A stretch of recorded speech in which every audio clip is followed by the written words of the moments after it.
YouTube, not even 15 minutes ago, I received all 4 of my Commander Master precons in the mail.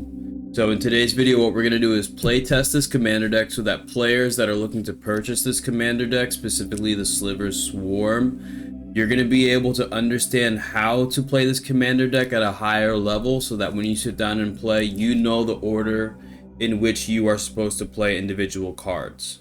And because you'll understand this, it's going to allow you to play more competitively in the games that you play so that you have a better chance at winning more games as a new player. Look guys, I just spent a lot of money on these commander decks, and Wizards is not sending me any commander decks anytime soon, so I don't have the money to get sleeves right now, so I'm just gonna end up playtesting this just as the cards. I know people always ask me to have sleeves, but in this video, just bear with me guys. I have no sleeves. If you still want to complain, go in the comment section and complain.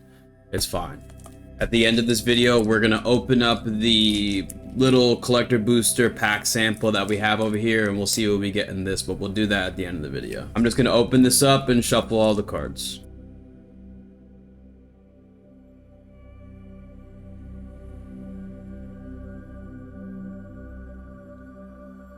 Okay, so now that this is shuffled well, we're gonna take a look at our commander. Our commander is a Sliver Gravemother. He says that the legendary rule does not apply to slivers we control. Each sliver creature card in the graveyard has Encore X, where X is mana value. Essentially, if a creature is in our graveyard, we can pay its mana value to bring it back to the battlefield and get multiple copies of it. Then at the end of that turn, they have to go into the graveyard. So we're going to leave our commander over here off to the side. We're going to draw into a Mountain Valley, a tap land, a Canopy Vista, which is potentially a tap land, a Necrotic Sliver. We have a Crippling Fear, we have Constricting Sliver, and then we have a Cleansing Sliver. It's 6 cards, we need 1 more, and then a Mana Wept Sliver. So this is going to allow our slivers to tap for a mana of any color, which isn't too bad. I would have liked to have seen a bit cheaper costing slivers here. This is 4 mana, 6 mana, 3 mana. So, you know what, we'll just play this because we'll be able to get our mana with Sliver on the board, and at least by turn 3, potentially. And the mana base in this deck tends to be a bit slow, so this is just something we're going to have to deal with. We'll go to our first turn, we'll draw into a mountain. Okay. So we're just going to go ahead and play this Mountain Valley, and it's just going to enter the battlefield tapped, and then we would pass. We would go to our next turn, we would untap, and we would draw into a Harmonic Sliver, which is going to enter the battlefield, and it's going to allow our slivers to destroy artifacts and enchantments, which is pretty good. We're going to go ahead and play that mountain, and then we're going to sacrifice this Mountain Valley for a forest and put that into play. And new players, when you're playing this deck, we really just got to keep in mind that, you know, we don't want to put too many slivers in the battlefield too early. We just want to play intelligently. Definitely if you have this sliver that we're about to play right now, which is the Mana Wept Sliver, if you have that on turn 2, get us onto the battlefield. Because now next turn, this essentially taps just like a land, which is, in this deck, pretty good. So we're going to untap, and we'll draw for turn. We'll draw into a Lazotep Sliver. I just like the art on this card, man. It's a cool looking card. Now, in this situation, we can go ahead and play our Canopy Vista. This is going to enter the battlefield untapped because we control 2 or more basic lands, which is pretty good. So now that we technically have 4 mana, and this taps for a mana of any color, we can essentially play any sliver we want. You know, I think in this situation here, you know, we have various slivers to choose from, right? And, you know, we have this one that's going to destroy permanents. We have a Harmonic Sliver that's going to destroy permanents. We have this one over here that's going to exile creatures whenever slivers enter the battlefield, which is pretty good. I mean, we have 3 slivers that remove things. I just think that these are better played in situations where the boards are more developed. We're basically just on turn 3 right now. So you're just going to want to hold these type of slivers in your hand, and just because these cards tend to be a beacon for removal, and just because we have just started this game, I really think that the Lazotep Sliver in this situation would be the correct play. So we're actually going to tap 4, remembering that this taps for a mana of any color. So we're going to tap that for black, and then we're going to play our Lazotep Sliver. which coincidentally, because our Sliver's tap for a mana of color, this essentially puts a land into play. So basically, whenever non-token Sliver we control dies, we're gonna amass Slivers too, so we'll be able to make some Sliver tokens and get more Slivers on the battlefield, which is never a bad thing. So we're gonna go ahead and untap, and we'll draw for our next turn. We have a Hatchery Sliver here. Wow, this is a powerful card. So essentially, as we cast Slivers, we can pay mana, essentially 2 mana, and we get to make copies of the Slivers that we're casting. I think these two cards right here, the Cleaving Sliver and the Hatchery Sliver, Cleaving Sliver giving Sliver creatures +2/+0 is a nice combo. However, I think in a situation here, I want to hold on to these two cards, or at least we can put the Cleaving Sliver on the battlefield.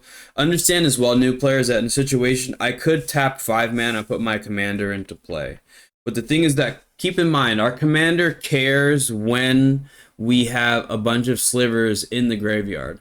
So because we don't have a bunch of Slivers in the graveyard, I would wait to play the Sliver Gravemother once a board wipe or something of that sort happens, so that we can then get our creatures back onto the board.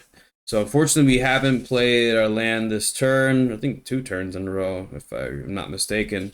But we're just going to go ahead and tap 1, 2, 3, 4. We'll get our Cleansing Sliver on the battlefield. And then now our Lazotep Sliver is a 6/4 with Afflict 2. If there's a player on the board in this situation that you would like to remove one of their creatures, deal damage to, I would attack with this Sliver here. But honestly, guys, because we're playing a deck that tends to draw a ton of attention because it is Slivers, people will most likely be attacking you a lot. So I like to just use this as defense, and I'll just sit here and just have a 6/4 and then just wait and not really do anything. So I think in this situation, personally, I would just pass and then just kind of go from there. I would untap and then draw for my next turn. We'll draw into a Brood Sliver, which says that whenever it deals combat damage to a player, its controller may create a 1/1 Sliver creature token, which is interesting for a 5 mana card. I would probably take the Sliver out of the deck, if I'm being real. I mean, we do have this Crippling Fear here. I think in this situation, just to kind of slow the game down, and because generally earlier on in games, people tend to have weaker creatures. Tap black, and then 3/4, and we'll play the Crippling Fear, which is going to give all non-Sliver creatures -3/-3 until the end of turn. So essentially, we're going to wipe the board of any creatures, most likely creatures that tap for mana that our opponents have. And then we can attack somebody here. And notice the only reason we would be attacking in this turn would be because we most likely removed a ton of things. So it's most likely we're not going to take damage for anybody going around. You most likely want to play this if your opponents have any creatures that have at least 3 toughness. Have any commanders that have 3 toughness. That way you can just kind of put some commander tax on there for them, making it more difficult for them to play their commanders. We would then untap. Let's just say our opponents cast their own board wipe because we cast a board wipe. So we're going to lose these 3 Slivers. And understand, like, this is kind of a big play because we've only played 3 lands this entire game, which is going to put us severely behind. So we're going to lose 3 creatures here. And whenever a Sliver we control dies, we're going to amass Slivers too. So these are going to go into the graveyard, and then I'm going to find a Sliver army. We're going to put this onto the battlefield, and then this is going to get 6 +1/+1 counters. That's 6 +1/+1 counters that the Sliver army has. And then we're going to go ahead and untap. We will draw into a Path of Ancestry, which is a land, which is good to see after that board wipe. So we'll play the Path of Ancestry tapped. So we still have 3 mana to play this turn. Because of the board wipe, I think it's a better opportunity for us to be playing more aggressively. So we're going to end up tapping 3 and play a Harmonic Sliver, which tends to be a card that acts as a beacon for our opponent's removal, because this is going to allow us to destroy artifacts or enchantments as Slivers enter the battlefield. And we could potentially set up a really powerful turn if we draw into another land within the next couple of turns. We can set this up and we could attack with this Sliver over here, and then we would pass the turn with our 6 power Sliver. We could untap and hope we draw into a land. Please land. It's another tap land, which really slows down what we're doing here. This is gonna enter the battlefield tapped, which is, you know, something. I think what we do here is now, because we played that, we have 4 mana. You know, we could just get a Sliver onto the battlefield to destroy one of our opponent's artifacts or enchantments. So we're just gonna go ahead and tap 3. We'll play that Necrotic Sliver. The Path of Ancestry is going to tap for the black mana, and this would tap for the white over here. So all slivers we control are going to be able to destroy permanents for 3 mana if we sacrifice that sliver. Now, what we can do is scry 1 because we tapped the Path of Ancestry, and it's an icon of Ancestry. I think in this situation, this is not going to give us lands, so we're just going to end up putting this on the bottom of our deck. We could attack again with the Sliver Army, but we'll just play this out. We'll pass. We'll draw into a Nature's Lore, which is going to put a land into play, a forest in particular. I think in this situation, though, we could go ahead and tap green, white, black, red, blue. So we have all 5 colors. We can play our commander, which is going to be the Sliver Gravemother, which is going to destroy another artifact or enchantment our opponent controls. And then once that happens, we can just go to combat. I'll attack with the Sliver Army again. We'll pass. And now we'll go to our next turn, hoping that nobody destroyed anything that we had on the battlefield. And now, because we have the Harmonic Sliver on the battlefield, it would have been better if we didn't have the tap lands, because we could have done this a lot faster.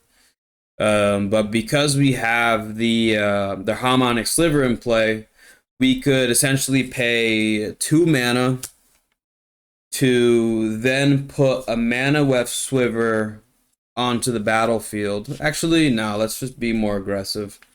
We'll pay 4 mana to get the Encore the Cleaving Sliver out of our graveyard onto the battlefield. So what's going to happen is for each Cleaving Sliver that's going to enter the battlefield, all of our slivers are going to get +2/+0. So what's going to happen is we get 1. Let's say we have 3 opponents. We get 1, we have 2, and we have 3 Cleaving Slivers, which is going to buff all of our creatures by 6.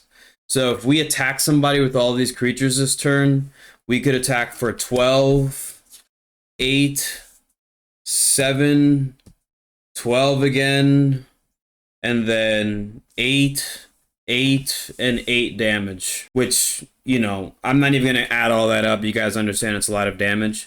So, but notice how we kind of set up that turn, getting the Cleaving Sliver onto the battlefield early because we kind of wanted this card in our graveyard so that we could use that in a manner in which when we get our commander onto the battlefield, because this was in our graveyard, the next turn we are immediately in a position where we can just be like, all right, well, here's 40 damage.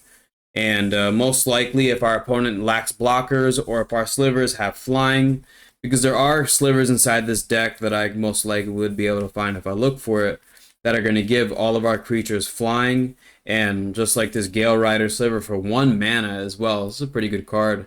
But that's going to give our creatures flying, which makes them more difficult to block and more likely that we're going to be able to deal that 40 damage straight to one of our opponents and knock someone out of the game. And everybody knows the moment one person gets knocked out of the game, the likelihood that you playing the deck are most likely going to, you know, win the game. So this deck is pretty good. You know, I would just swap out the tap lands for lands that tap for the enter the battlefield untapped. And even just as this deck is, you know, you're going to have the opportunity to, you know, create some powerful plays. And I said earlier in the video that we're going to open up this pack once we're done playtesting the deck. And let's just see what we got. So we have a Champion's Helm. Oh!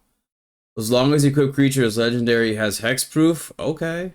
I kind of like that. For 4 mana, 3 mana to play, 1 mana to equip. I like it. And then a Thran Dynamo. Let's go, dude. Okay, so we got a Thran Dynamo and a Champion's Helm. Both foil, full art. Wow, that's actually, I'm actually really happy about that. All right, cool. So that's going to be it for the video, guys. If you have any questions or comments, you can leave them in the comment section below. If you like this video, you can like this video. because there will be play tests for all of the other Commander Masters Commander decks, okay? Always remember, everybody, eat healthy, okay? Work out every single day. Most importantly, you guys got to remember to believe in yourself. All right, new players, peace out.